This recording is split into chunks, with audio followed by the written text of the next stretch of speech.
episode, round, whatever you will, of Pre-Writing Palooza. Yes, that is our monthly challenge for October.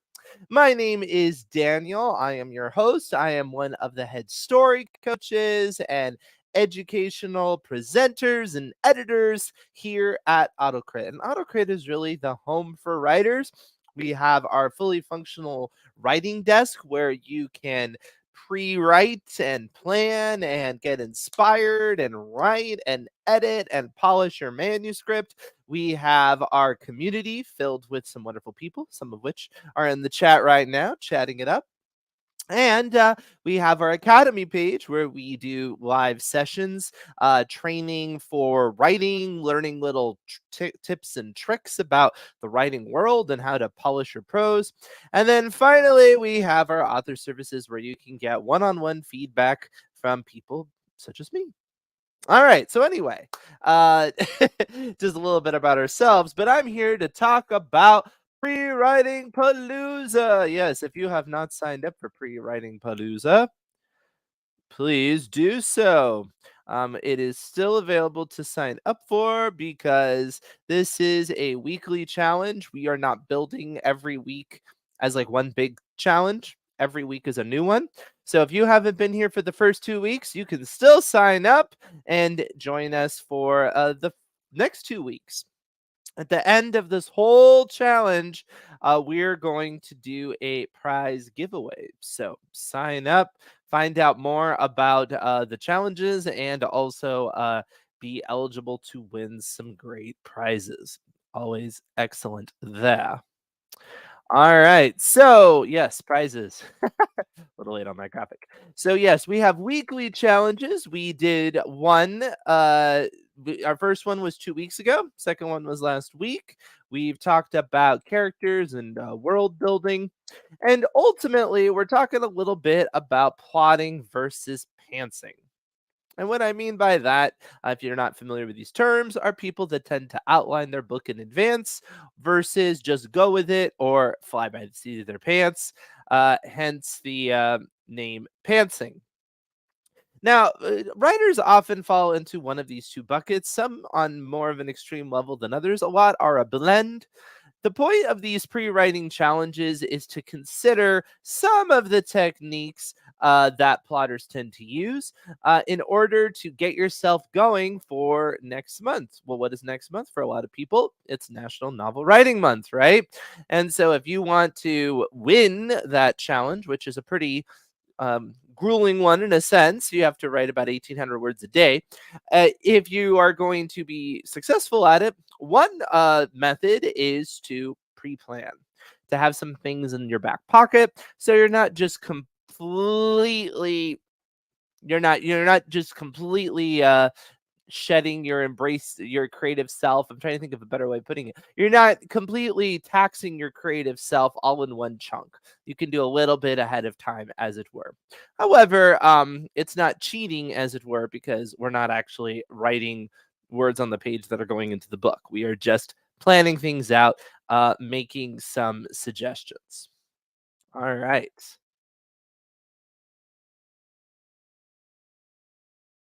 Can't do the pants thing.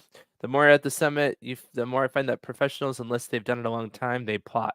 Yes, it is true. It is true. So our first session, not to down people who are pantsers because there certainly are, and they're successful. Our first week was main characters. So we talked about how to make a compelling protagonist, and all of you participated in that. It was a lot of fun. And then last week we did the uh, world building challenge. I specifically test everybody to use the acronym WORLD, and the acronym stood for What If Organisms uh, what if organisms, resources, laws, and discord? It's like, yes, I remember my system. uh, yes. And so you did all of that. And I have the results here that I'm going to go over. I have not read these from start to finish. I've kind of scanned over them. And so I'm going to give my thoughts as I go. And maybe you can give your thoughts as you go as well. Before I get to that, though, there were a couple of questions I thought were interesting. So Wendy asked, when does fine tuning become nitpicking? Yes, that's a good question, right? As we're writing, it's tricky to determine when to stop. Sometimes it's helpful to know. I think it's Leonardo da Vinci said that great art is never finished, just abandoned, right? You just have to stop at some point. And that's where I think systems are really helpful. If you have a system where it's like, okay, I've done all the things, then you can at least say, I've checked the boxes. Is it perfect? No, but it'll never be perfect. However, I do think it's going to be suitable. It's passed some quality control because I went through a system. And we have other videos about that. If you want to look at our after the draft and things like that, we definitely dealt with that. Uh, Douglas was talking about this. New features AutoCAD is implementing soon. I hope to talk about them today. Unfortunately, no. For those of you who know what he's talking about, it's really cool. For those of you who don't, you're going to have to stay tuned. But we do have some great things coming. And I know it's a big tease. I'm not even like paying off the tease this week, but eh, you know, it's what I like to do. You all know me at this point. All right. So that being said, we are going to go into these world exercises here. Ba-ding. So I'm going to move this screen over and I'm going to start reading them. Let's see how far I can get.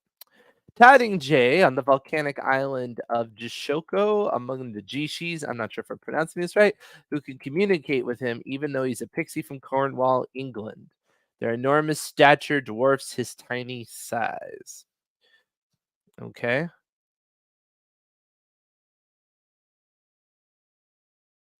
The so the idea is that there are these different entities. I'm guessing that is the what off. Yes, I am a horrible tease.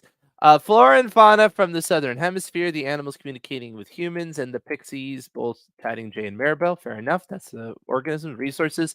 Deshoko is rich, with the only worry being the opposing tribe of the Orokos living beyond the mountain range. The Orokos warned against the Jishis when the land was threatened by the volcanic eruption of Arasu, but remained peaceful afterwards. This is all right. What I'm really wondering about, though, is what does this opposing tribe want? It says their land was threatened by the volcanic eruption, so I'm assuming they just want somewhere to live. But maybe they were maybe it's something else. Maybe there's another resource they want. It may not just be a living space. So something about that would be helpful to know. Civility and mutual respect exist with an overarching allegiance to King Grishaton. La Vieja inspires devotion with her medical practice. This is all right, but what I'm looking for, what I think is helpful to know, I mean, this is just a tool, right? It's not for me personally. So when I say what am I looking for, when I'm thinking about what I want to know before I get going somewhere, is I kind of want to know things like moral values. Like, what does this society value, right? Because as much as we want to say there's like universal truths, and there are to a certain extent, a lot of this is based on our own biases about what we think is moral and what is not. And if you study other cultures, you realize that people have different priorities. And so you don't need to just bake in your presuppositions that it's like, well, it's just like 21st century rural, whatever, Kentucky.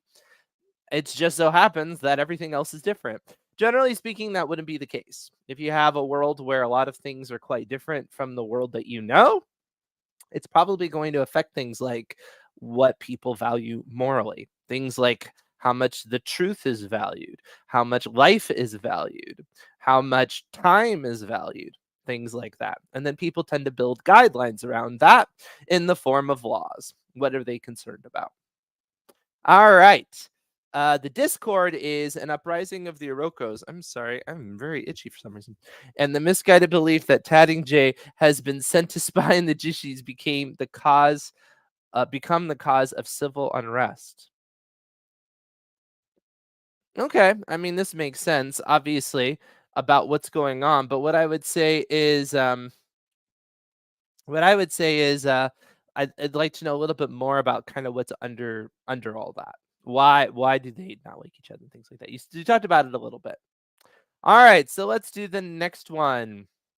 The Varela's galaxy spans millions of worlds, civilized space, the galactic core, sports technology far advanced of our Earth, most vanilla sci-fi tech. Neural imprint classification frameworks are synaptic aligned at birth, allowing access to skills, blueprints, etc. from memory. So the what if scenario is this sort of this bionic sort of existence. Okay. Explored space is dominated exclusively by humans. Intriguing. All humans in civilized space are neurally augmented, but many sport government regulated cybernetic implants as well as genetic augmentation.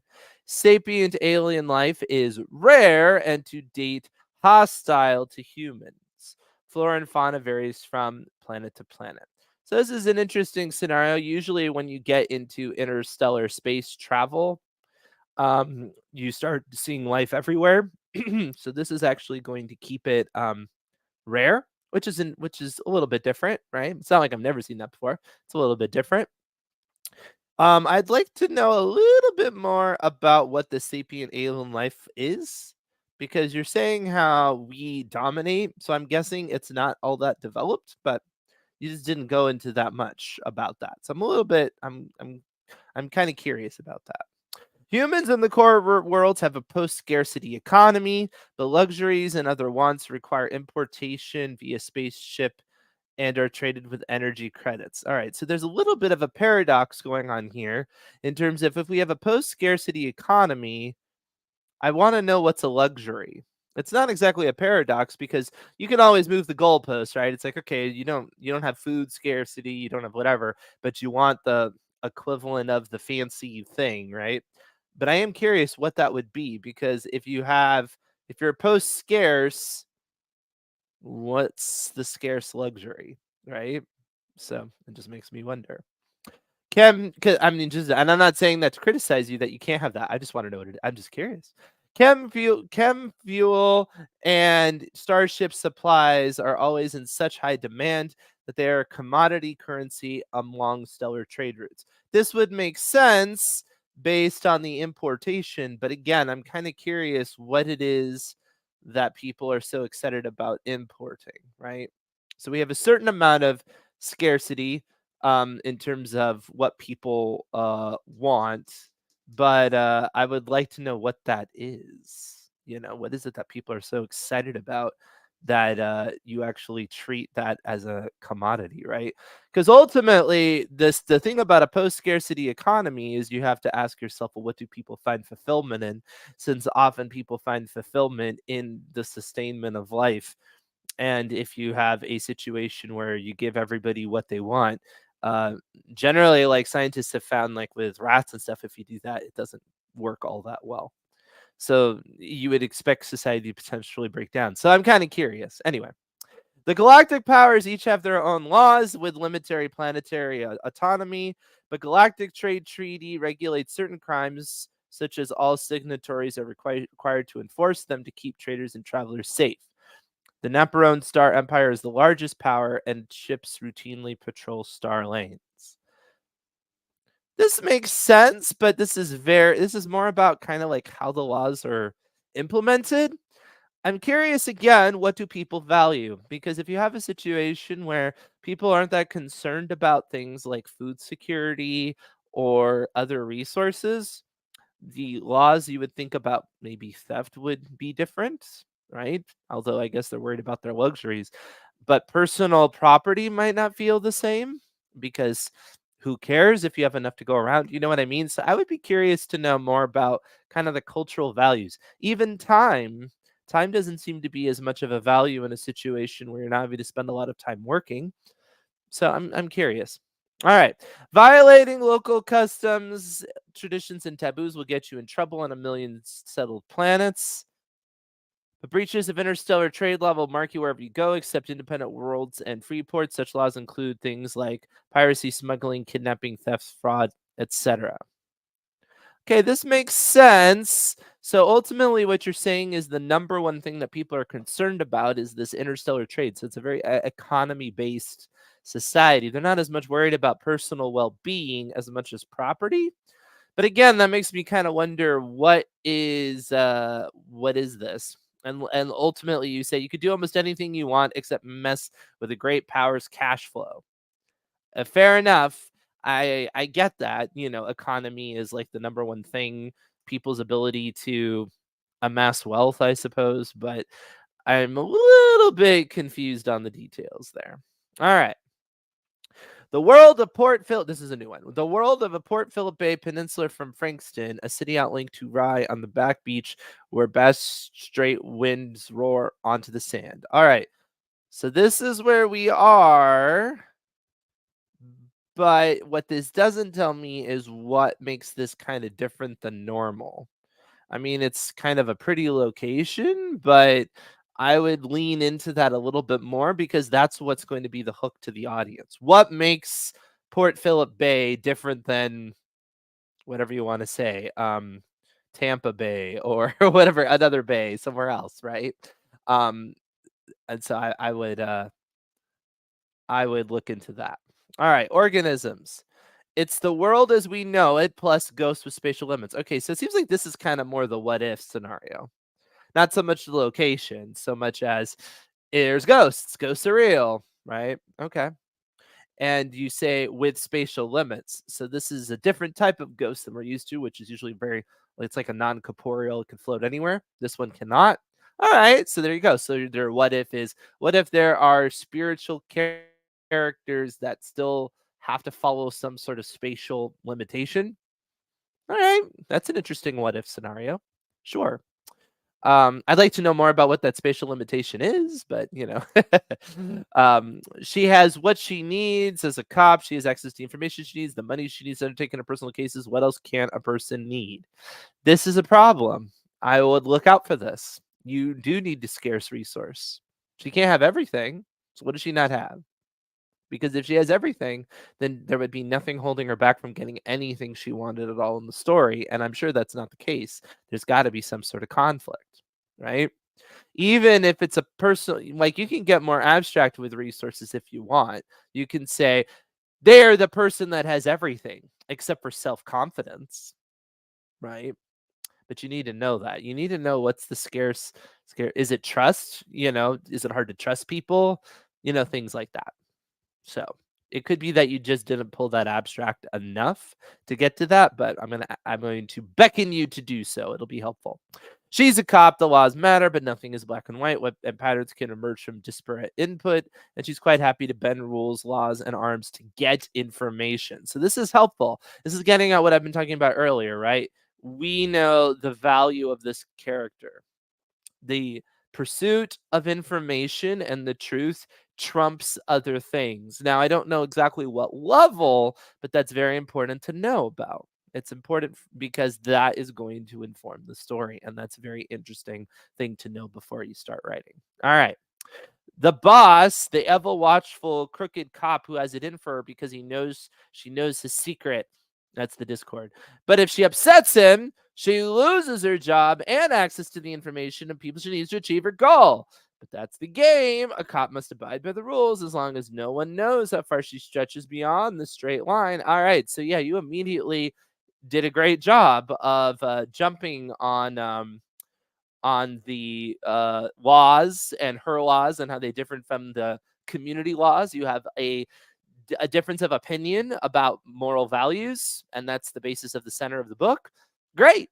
That's a great conflict. I'll also say that going back, I would say then you have a resource of information. You could say that she has access to information, but she does not have access to information that doesn't come with strings attached. So that is a resource problem, because if she could just get information how she wanted to without having to worry about her boss, well, then the whole story wouldn't exist. All right, let's keep going. That was a good one too. I mean, they've all been good so far.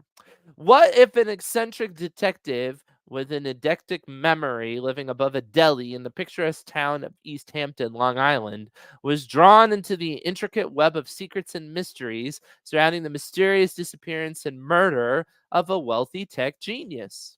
All right. So you have somebody with a quirky way of thinking, maybe a somewhat quirky living situation. Living above a deli is not maybe as specific as I would like if you're trying to make that eccentric. Um, maybe there's something to the deli. Well, even a noisy deli, at least is something a bit more to go on to, right? And yeah, that sounds good. The town of East Hampton, nestled on Long Island, boasts diverse flora and fauna. Its sandy beaches are adorned with seagrass, dune grass, and colorful wildflowers, while the lush landscapes harbor deer grazing in the meadows and gulls soaring through the clear blue skies. Lightning bolt bugs pulse with a gentle luminance at dusk. Rabbits and raccoons scamper and forage in the tall, dry grass at night. All right, so nothing about that is terribly different than what you might expect, but knowing all of those things could pay off later on if you just have that in the back of your mind. And it's also a nice little detail to include in. Wealth and power are abundant resources, easily accessible to those in positions of privilege and authority. However, trust and authenticity are scarce commodities, difficult to come by amidst a web of hidden motives, deceit, and pettiness. All right. So there we go. We know that this is a situation where people generally have what they want. This is a decadent society. However, they are at each other's throats, or at least not putting all their cards on the table. I'll just put it that way. Due to his eidetic memory, everything Braxton sees and hears becomes a source of information, some important, some just idle clutter. Though constantly absorbing, he's not always paying attention in the moment. His focus tends to be inescapably drawn to whatever bright and shiny clue captures his attention or tickles his curiosity, visiting past conversations and locations in his mind. Regarding cultural laws in East Hampton, people are grouped into three categories: old money, new money, and no money. I get it. And I would think that that plays into how they view each other and whatnot, but it also shows that they value money, right? And that's what they're going to build laws. That's what they're going to be focused on in terms of, their guidelines. Because again, I mean, we can assume that the laws of governing this are the same as whatever modern society usually is. But we're going to go a little bit deeper, and for the laws of the book involve the specific cultural group in the book, right? That's what the world building is in a story like this. Yeah, no, this makes a lot of sense, and I like that you talked about the laws that govern the character. Culture and conflicts emerge from the clash between old money aristocracy and tech driven innovation. The affluent residents' adherence to tradition and status quo often clashes with disruptive forces of technology, creating a simmering tension that underlies their seemingly idyllic lifestyles. Makes a lot of sense. Braxton is the town's dirty little secret, shunned publicly due to his impoverished lifestyle and eccentric mannerisms, yet sought after by those needing his investigative skills. I like it. Yeah, that's really good. Yeah, this is a good point, right? So, if you're writing about somebody that has a identifiable way of thinking, this could get back at you. Sometimes what I generally recommend for people to do, like imagine, and it could be too that the person has the same situation in terms of that's how they would label, but they would describe it differently. Because of that, I generally get worried about labeling things in books like that because people have different experiences and often people will think it tends to stereotype experiences. So I generally tend to prefer that the person just kind of write the character as they are and then let the audience kind of diagnose them. It's like, well, they have X. I generally think that works better. But you have a choice on that, on how you handle it. What if a corner of humanity came from five worlds around a binary star system? Each world, or sod, has its own climate, resources, and talents. In the generation that the sods have allied, many of the distinct features of the cultures have blended. So we have a lot going on here. I'm not going to read all of this. But yeah, it looks like we have a patriarchal culture here. We have a nomadic culture. We have um, engineering. Fair enough, right? The one danger when you do this is obviously that's not entirely how culture would work, right? Obviously, the Earth doesn't have one specific culture. However, this is something we kind of understand as a fictional shorthand, and we generally allow for it. It's kind of like Hoth, or like the fact that Hoth is an ice planet, which doesn't make a whole lot of sense exactly. That the whole planet would be ice in the way that it is, or you'd have a whole planet that's like a desert. It's like, well, how does that even make sense from a scientific standpoint? So sometimes this is just a way to have some fun, and it's really what you're treating the planets as are no different than like kingdoms in a fantasy book, and that's totally valid. It's fine, and you can have a sort of sciency explanation, but generally these sort of stories are going to resemble something more like a fantasy or a space opera than they tend to represent like a hard fantasy, and I'm pretty sure, or hard sci-fi, and I'm pretty sure that you know that, and that's how you're writing it. So I just wanted to point that out. Each planet has its own unique flora and fauna. However, for the purpose of the current story, they will be unimportant. Sure, fair enough. Even if it is unimportant, I do think it's kind of helpful to know about because it gives texture, it gives world building, and you don't want to make mistakes where you forget what you did. So at least you need to keep track of it as you go. But just a general idea would be helpful, right? Because this planet is like this, therefore, most of the animals are fairly hostile, or they're not, or things like that. There are 5 carrier fleets, each one from each side. Over the generations they've been at war, the separation is lessened as the cultures blended. One fleet stays within the Solzad system, and the others patrol the fringes where the people have spread. If possible, the Sods find usable materials and stay near their sources. They also trade with freighters from the homeworlds and their colonies. The fleets periodically return home. This is all well and good, but this is just very high level. I would say what's more important is kind of what is motivating each of these groups. You're making it sound very tribal, so it's like, what's the thing they all want? Is it all the same thing? Is it all of these people competing over a similar resource? Or does everybody kind of have advantages and disadvantages? That tends to, that's like the high level, two different ways of doing it. You either have a bunch of different groups want the same thing and they have to work together, or they all have different things and then they have to work together. Because if that weren't the case, then they probably wouldn't work together. They probably somebody would take the others out or something like that. The carrier, or they would just ignore them. The carrier fleets follow military law, which has been modified to accommodate the long deployments. An example of such accommodation is that court martials are few and far between.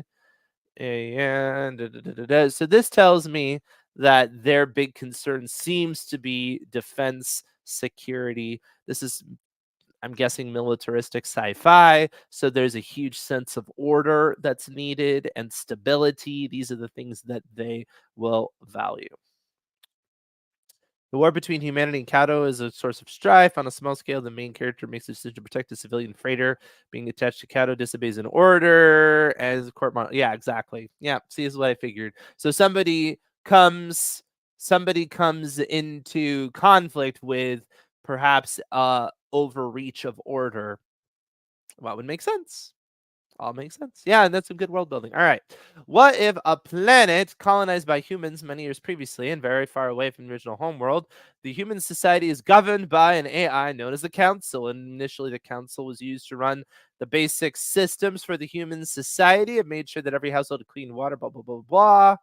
Over time, yep. And then it has a failsafe that protects it, prevents it from away from acting that can harm humans. All right. I like it. By the way, I'm not blah blah blahing because I think it's boring. I just don't want to take up too much time with the audience here. Humans have colonized the planet with the help of Consul. There are some native species in outlying unpopulated areas, but animals and plants from the home have been hybridized to adapt to this one. The Council is technically an organism and recognized as such, if not a biological one. All right, very interesting. The world could be said to have everything you need and nothing you don't. The Council has provided.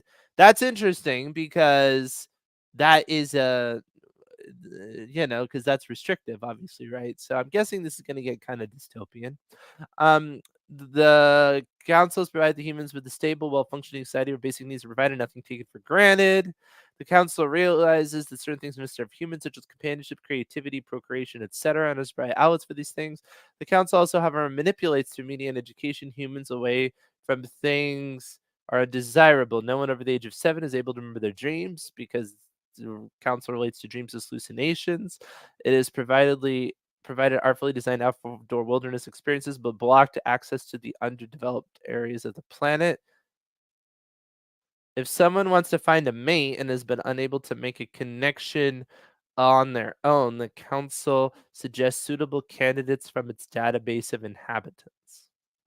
The one thing this isn't really telling me, though, is exactly what would be the nothing you don't. It has a little bit. It says, dreams are undesirable. Fair enough. And you can't see actual nature. You can only see cultivated nature. So I'm guessing there's a certain amount of risk. I'm trying to figure out a little bit more as to what actually is informing this council so I can make more assumptions. Because based on that, I don't really have enough information to kind of presume what might be on limits or off limits. So I'm kind of interested in that. Society is a governing constitution, but the council is the ruler. Or consul, I should say consul. It's not council. Consul is the ruler. It establishes and enforces the formal rules. It also maintains subtle controls of cultural norms. If it senses something is harmful or something it doesn't understand, it pushes the society away from it. Dreams are regarded as something a bit naughty or unclean. So you're back to dreams again. But what about other types of creativity that involve fiction? I'm not entirely sure. You would think that would maybe be completely off limits because isn't that a hallucination, right? Um, it's like everything has to be true, so therefore, and then that kind of gets to what is truth and things like that. Anyway, the larger society has very little discord and almost no social or economic issues as people don't question how things are. Well, should they? So far, this doesn't sound like that bad of a world. I mean, it sounds like you gave a lot up, but I'm trying to see the downside of it. I mean, not remembering my dreams is not that big of a problem to me per se. If that's what it would take to get world peace, I'm cool with it. Nuke my dreams. That's fine. But I'm assuming it goes further than that. I'm just not seeing it here. The console pushes people to conform and resist change, so there is an underlying current of discontent that is mostly hidden. Yeah, but I'm kind of curious, a discontent in what? Is it just a lack of agency or what? Okay. All right. Let's go a little bit further. There's some interesting ideas in there, though. What if the real world, supernatural world, and the world between heaven and hell met at one point? Very interesting. Okay. The crossroads serves as a point of arrival and departure from three very different worlds. Makes sense. In the physical world, you have a place where the paths of good meet. The waterways down the Mississippi meet up with Gulf shipping railways and interstate trucking. The crossroads have also been a point of transition from the real world to New Orleans' supernatural underbelly, is a point where real meets supernatural. But this is also one of the places where the barrier between the worlds is its thinnest. While the real and supernatural worlds exist side by side, and the demarcation between them is more nebulous, the barrier between heaven and hell and the afterlife is very thin. Okay. A protector fights to keep the two separate, and once you've crossed into the more spiritual plane, there are forces that keep you from crossing back. Not to sound offensive to this idea, because I think it's really cool, but it kind of reminds me of like how that works in like Bill and Ted's Bogus Journey, where it feels like that. They once they get to the spiritual plane, heaven and hell is feels very like right next to each other kind of thing. And you can kind of go back in between them. But that's kind of a fun concept, right? Sure. Okay.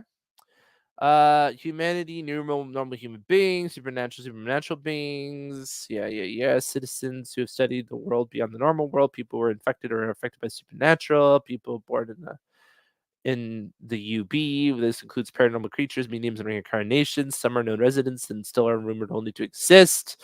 Those who came from the afterlife, usually they can only cross one way. It was quite detailed. I like it. We got a list of different things here and resources. Let's go to resources. Those who use magic learned by rights. may be cursed, blah blah. Okay, so this is rules. I'm getting that. Most artifacts exist on the spiritual plane, though some can still be found in either the UB or the real world. Some are lost, some are held by organizations and practitioners. Yeah, I get that. So you would say so some of the resources that would be scarce would be items that have come over from this world and captured, by different people. Fair enough. And it's like you either know about it or not. There's a lot of fun you could have with that because you could have like a lot of explanations for things that didn't seem to make sense as things that connect to this other world. Each group, each side of the crossroads has their own laws for interacting with one another. There's only one law between them all. There's only one crossing from the real to supernatural to the spiritual, and it is incoming. Nothing should come out of the spiritual except through natural channels. The exceptions are the guardians of the world and the hunter guardians and bringer of ours. Okay, so you can't cross over. Well, you can only cross over once to that world. That makes sense.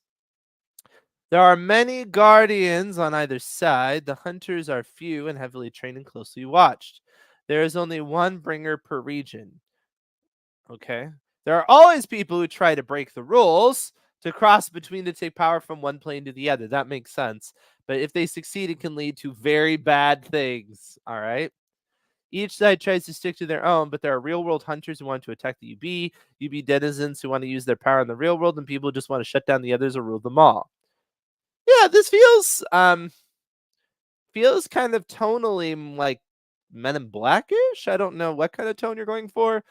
Especially when you have the very bad TM things, right? Now, maybe that's just how you're writing it for yourself. But yeah, no, it sounds like you could have a lot of fun with this dynamic. The one thing I'm a little bit confused about is that, in the classic sense of things, generally people look at heaven and hell as like polar opposites. There's no way to go from one or the other. At some point a decision is made and you're either destined for one or the other. And you're kind of dismantling that whole concept. But then that kind of changes the nature of what heaven and hell is. So I'd be a little bit interested in what that means. Because if heaven is not like the symbol of eternal bliss and hell is not the symbol of eternal torment, then I'm kind of curious as to what those worlds mean in your framing. All right, let's move on. A reporter is killed in the snake house at Animal World in Susan, California. The setting at large is a rundown animal amusement park. The facilities are careworn and there's barely enough revenue to keep the animals fed. In recent years, it has been set upon by animal rights activists and lost some of its major attractions, namely the killer whales and the dolphins. In the meantime, a new chairman has been elected to the board who hopes to get other parties interested in investing a much needed influx of cash. These investors, however, own a large scale meat processing plant. They want to advertise their products on the grounds. Okay. Interesting. That did have a turn. Okay. I'm like, all right. I am kind of interested. There are a myriad of different species of wild animals in cages. Every animal you might find in a zoo. All right, fair enough. Post-COVID, the park is having a hard time making a profit. They barely know how to feed the wild animals. The equipment is old and outdated. One of the roller coasters has been shut down for a month. All right, get it. They are don't have a lot of money. However, they have spunk, right? They have passion. Okay. Never handle a snake unless you know what you're doing. Do not go into a cage unless the animal is restrained, tranquilized, or you have specific knowledge. Sure. Those who have specific knowledge have make more money. That makes sense.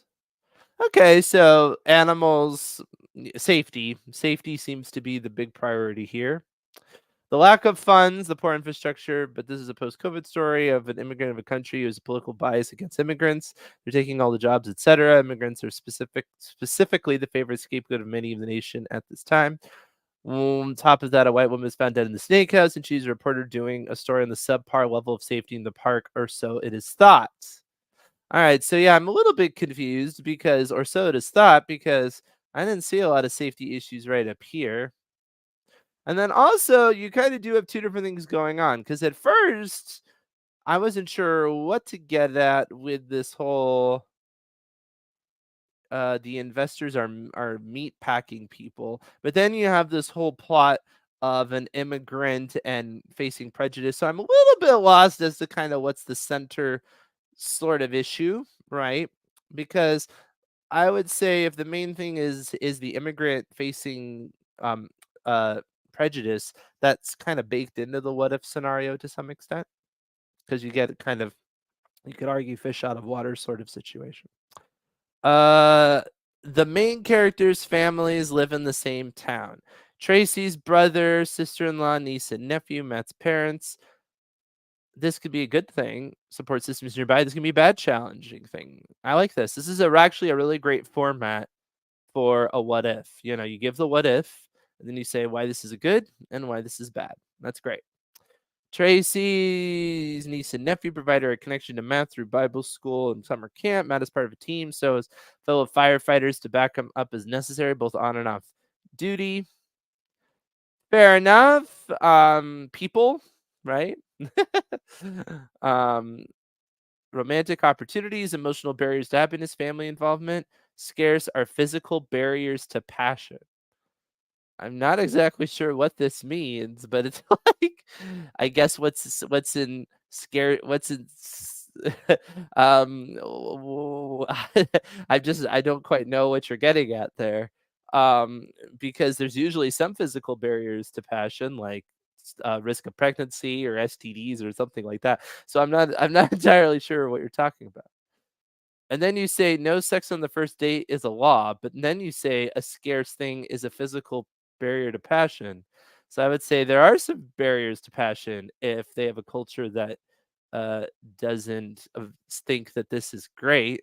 But this is weird. No sex on the first date unless based on a mutual desire due to high degree of passion. I mean, that sounds like consent is a big law. I'm a little bit confused about this whole the politics of sexuality in this world. I'm a little bit confused. Flirting is only acceptable. Yes, I understand that like a lack of passion means a lack of physical barriers mean a lot of passion, but I guess that mean I don't know how that makes it not a resource. That's what I'm getting at. Because it's like you can't make a resource out of something not being a resource, or I mean, you can't have a scarcity based on something um being in full abundance. Does that you know what I mean? Because it'd be like, what's a scarce resource? A lack of something. It doesn't make a whole lot of sense to me. Um, be wary of dating advice from family friends. All right. Dealing with concerns whether a brother and sister-in-law will return to vacation on time to free her of on these duties with her twins, so she can focus on the fledgling relationship with Matt. Trying to impress Matt with her ability to help the twins learn soccer, although she's sports challenged. Balancing his plan to prove his captain, he's prepared to handle the vacant lieutenant position in his firefighting company with his efforts to develop a new relationship with Tracy. All right, this all makes sense. I mean, this is obviously a romance novel, so I get the passion is at the forefront, but yeah, there's usually some sort of resource problem that's keeping them from being together, right? Money, approval, something. There's some sort of if they have an abundance of all the resources they need, everything's all hunky dory and they have the hots for one another, then it's going to inevitably happen, right? So something has to be blocking it. Okay. What if witches are living and thriving among mundanes without being discovered, operating businesses and living next door? What if the inns you stay at while traveling are owned by witches? That's good. I'm actually going to keep moving because I don't need all this other stuff. That's good enough as it is. Um, all the normal plants and stuff. Okay, so they've got plants and things, and they have families and familiars. Sorry, not families, familiars and fairies and whatnot. Sure. They've got culture, they've got parks, they've got uh, business, and it's nice. What they don't have is a lot of time. All right. They don't have is a clean environment. There's a concern about the impact of the environment on what they're doing, and they don't have a lot of space. All right, that's very clear. Uh, Witches must not reveal magical abilities, not magical people. It's a great rule. They must use their magic for good, not evil. Also makes sense. All witch owned business must pay 5% of the product profits to the International Association of Witches. I kind of like that. All non-business owning witches work in the mundane world must pay 2% of their earnings to the association, in other words, taxes, of course. Supposedly, these are used for the benefit of all witches, such as sufficient housing, sanctuary, etc. Witches cannot conjure money, they must earn it. All right, this is helpful to know. And in general, this helps you. You have kind of a sort of non interference sort of culture. Everyone breaking the rules set by the IAWW have to appear before the council and abide by all penalties given them. Hexing another witch is generally definitely frowned upon, and punishment is determined by the type and length of hex. But hexing a non-magical person results in loss of magical powers. So again, you have this kind of non-interference with the others. In this case, the others are the mundane people. All witches must abide by the law of the mundane governments, including paying taxes. Inside the inn, use of enchantment and illusions to create a perfect environment for guests is allowed, but magic cannot be used to force guests to do things they would not normally do. All books on magic must be kept in secret room, blah, blah, blah. All right, so they're able to do things, but only to an extent. So that's kind of a fun dance where they get to have a little bit of interest and intrigue, but not too much. Having to pay taxes to both the IAWW and mundane governments but extra financial stress. Sure, it does, right? You're kind of disadvantaged as a witch. You got extra taxes. Though the taxes paid to IAWW are supposed to help all witches, there's an increasing number of homeless witches throughout the country and a rather large gap between the haves and have-nots. It does not go unnoticed that some witch families involved in the writing association, such as the Devereaux family, have had rather exceptional increases in wealth with no apparent reasons for it. Suspicion, unrest, and rebellion are beginning to surface. So we have, this concern about abuse of power and or greed. And that would make sense because the scarce resource witches cannot conjure money. And so money would be of major consequence, right? So it makes a lot of sense. I like it. Good world building going on there. All right. I'm going to take a break for now to talk about some other things here, namely the challenge for next week. So your challenge for next week is thinking about your opening. So we've gone from writing your world, thinking about your world, thinking about your character. Now I'm going to want you to think about how you're going to start. And specifically, this is a way for you to sort of test drive the way the book feels without getting too deep into it and playing it around a little bit. You might play around with it a few different ways. Now, I understand that kind of getting into the opening is a little bit whatever you want to say. You could say, well, it's jumping the gun. I'm not going to write anything that actually starts my book until I get started. But here's the thing, if you start just a little bit and then you have to pull back, it's going to make you very excited to actually like go for it, which is going to be again in about a week if you're doing a National Novel Writing Month, right? So I would say, yeah, this is the perfect time for you to kind of get your engines going. Now, you should not, if you're doing National Novel Writing Month, you should not count what you're doing here as your count because you're probably not even going to use it. But because you're probably going to do this multiple times. But what it's going to do, like I said, is kind of give you a sense of where you're going before you get started. It is not cheating. People are like, cheater. It is not cheating because the goal of National Novel Writing Month is for you to write 50,000 words in a month. And I do not recommend you actually use what you're going to do as your first clearing your throat as your actual book. It's almost assuredly not going to make it uh, after your first draft anyway. So I would suggest, even if you really like where it's going, you would want to start over anyway, probably, because you're going to do a better job. Anyway, so what we're going to need for this pre-writing challenge will be 3 sentences. That's all I'm asking for. Okay. So it's like, how dare you? No, I'm only asking for a little bit because this is just, again, to get a sense of the style you're going to give of the piece, the sense of cadence, things like that. All right. So the first thing I want you to do, establish. Right? These are the things you need to establish in these three sentences. Who is the main character? Again, maybe this isn't actually how you would start your book. This is why I'm like, this is just what I'm asking for this. I want an introduction. I want to know who it is.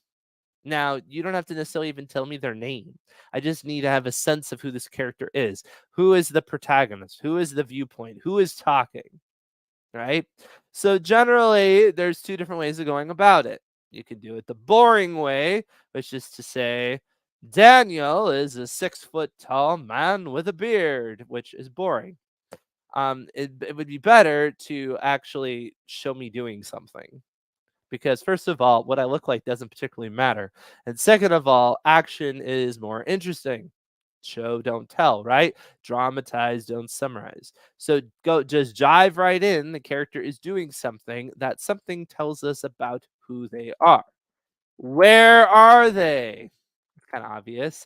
But yes, don't make them just in a white room. So even if they're talking to somebody, tell me where they are and do it through sensory detail. Often it's done through conflict. The character is interacting with the environment. The environment is at odds with them, at least a little bit, even if it's something like fumbling to get into a dirty old door that doesn't work anymore or fumbling in the snow or something like that.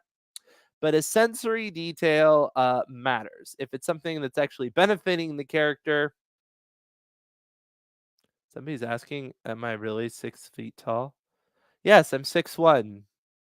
Are you surprised?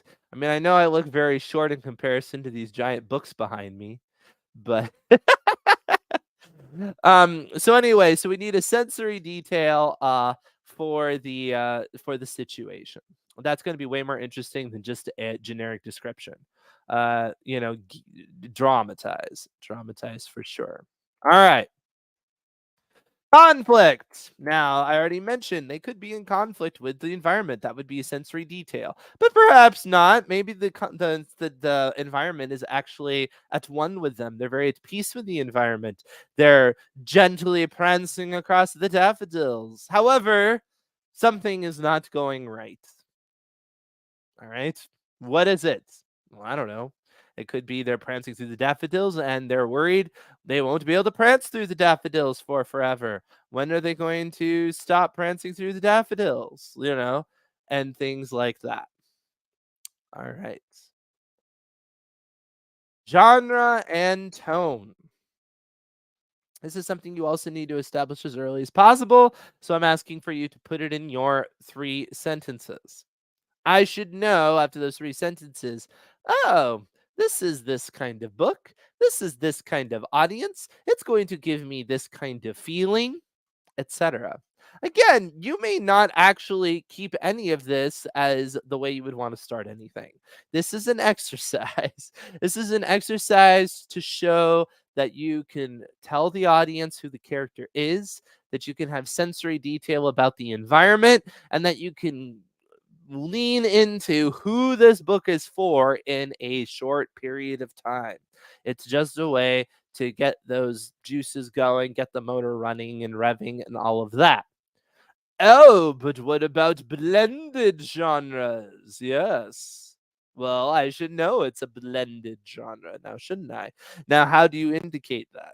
You're like, well, how do I know that it's not just a fantasy? It's a paranormal romance.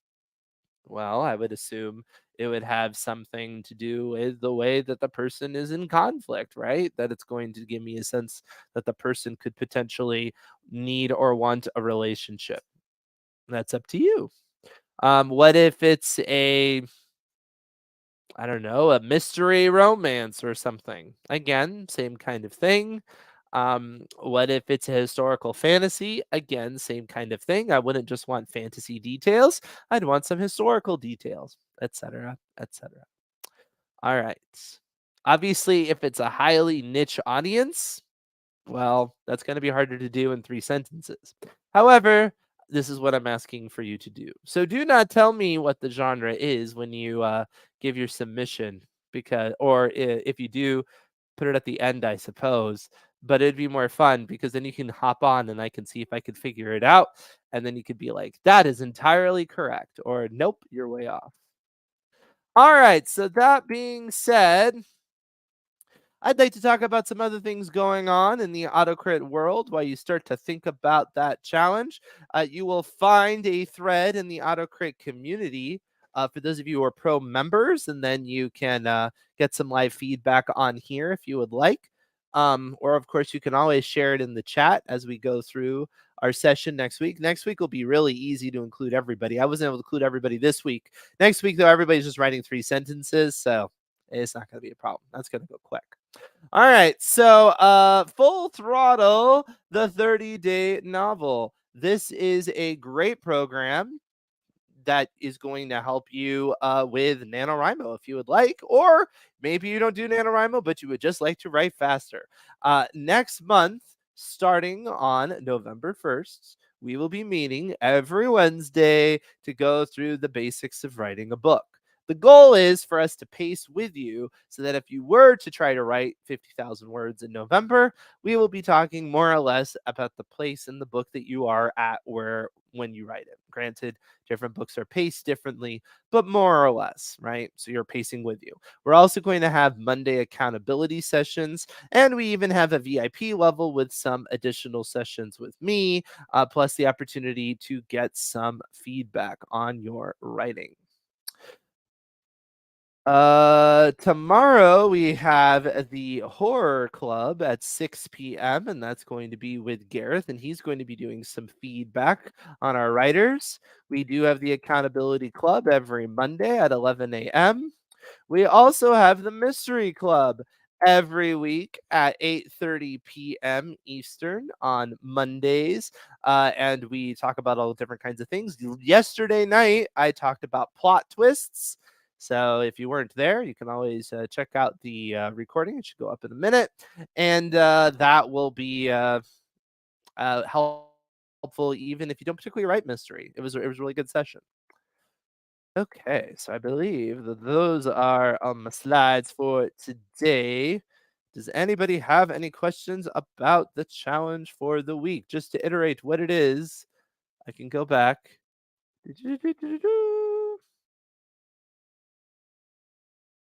We are talking about the opening of your book, theoretically. This is more of an introduction, right? An introduction to what you ultimately write is the introduction. Um, 3 sentences is what I'm looking for. In those sentences, please tell me who. All right. And I want to know like who as in like their deep self, not what they look like. I mean, you can include that, but I want more depth than that. Where are they? Make sure you do it as a sensory detail, please. It's going to be way more interesting. Have the character interacting with the environment, not just the environment hanging out in the background. They are doing something with it. It can be a conflict, maybe not. But if it is a conflict, that would be a conflict. But what other conflicts are going on? What concerns them in life? What's looming in the distance? Just tell me what's going on, and then give me a sense of genre and tone. You're like, how could I possibly do all that in 3 sentences? Well, it's a challenge. That's the idea. And like I said, your goal is not necessarily to write something that you think will legitimately be the opening of your story. It's just a way to introduce me to all these concepts and for you to get those words out from underneath you, start to clear your throat, get into the writing process, etc., etc. Where would you submit the 3 sentences? In the thread that I am just about to create inside the AutoCrit community. You'll find the Pre-Writing Palooza challenge. However, if you are not a professional member, feel free to come back on next week and throw your sentences in the chat. It's almost a guarantee that I'll be able to read all of them because it's not an awful lot of content. That's a tagline? 3 sentences is not a tagline. Sounds like a blurb. No, not necessarily, because I'm not asking you to tell me everything that is happening in life, right? I'm just asking for you to create some sort of conflict, some sort of give me a sense of the character, give me a sense of the environment, all of those things, right? But put me in it as if it's prose, right? Don't don't write it like a Wikipedia article. That's not going to benefit you so much. The idea is for you to write 3 sentences where you get all of those things out, but it's actually on the page in real time as part of your writing. If yours was not ready, is there any way to get feedback on it for last week? If you're an Crypt Pro member, you can throw it into the forum. Uh, if you are not, yeah, excerpt. Yes, think of it like an excerpt. If you're not, feel free to hit the little chat bubble on AutoCrit and talk to somebody. Because that way, I'll figure out something. All right. Anything else before we wrap things up for today? All right. So thank you so much for joining me. I think this is going to be a great little challenge for everyone. Looking forward to seeing your results and looking forward to seeing you next week for the end of Pre-Writing Palooza. Bye, everybody. You have a great day.